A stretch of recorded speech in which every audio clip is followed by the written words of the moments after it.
What's up guys, welcome to my channel Flammable 4. In this issue 14 we are going to do the right rear axle and the brake. It's going to be quite cool because it's the last piece that we need to finish off the rolling chassis, which is cool. Obviously we need to put the wheel on as well, but it's just going to be cool because we're going to just be putting together the rear right radius arm and the rear right hub carrier, and then we're going to be putting the associated shocks on and the spring. So here I am, I'm just getting everything out again. Like I say, I do like to line up the screws and have everything in place.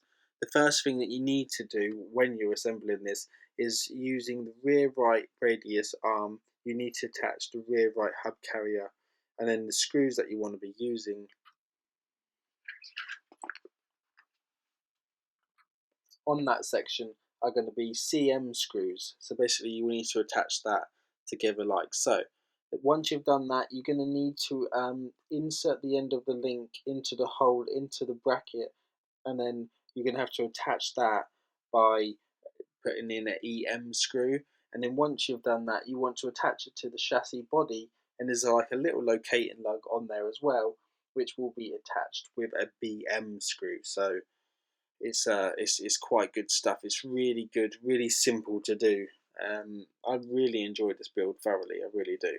It's just really interesting. Some of the screws can be a bit of a nightmare, but once you get round them and you take them out, put them back in again, you know, they do go in. It's just that obviously this is mass produced and some of the threads are just a little bit temperamental. I've seen some people's chassis have actually been split, which isn't good, and I'm glad mine isn't. You will have to modify this one again, guys. I don't know if you had to do it to yours, but I did have to do a fair bit of sanding to do it. So here we go anyway. So we're just putting the caliper on. So what it is, we just need an AP screw to attach the caliper to the actual disc.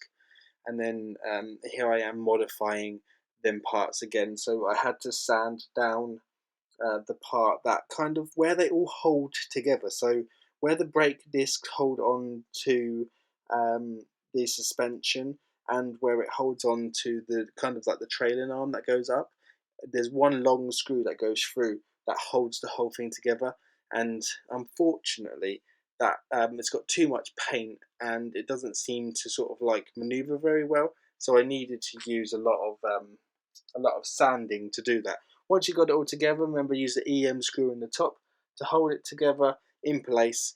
Don't tighten them up too much. So do it so that it's nice and hand tight, but don't go crazy. Right, here I'm using the pliers to do up the right track rod, just because I want it nice and tight. You probably don't have to do it that tight, and you probably will need to loosen it, but it does work if you use a pair of pliers on there. And where you're holding it, I'm not too worried about whether it gets a tiny bit scratched, because it's covered up by this little rubber gasket, which obviously is really good, because I mean the rubber gasket is what it's there for, you know, to protect the vehicle, and you're not going to see most of it because it's going to be hidden under the vehicle itself. So right, we have now, guys, got pretty much all of the suspension done. So the front suspension's done, the rear suspension's kind of done, and all we've got left is the wheel. I do like to flip through the magazine, but you know, on the next issue we're going to be doing the last wheel, so stay tuned for that, guys. Thanks for watching, and I'll see you in the next one. Bye bye.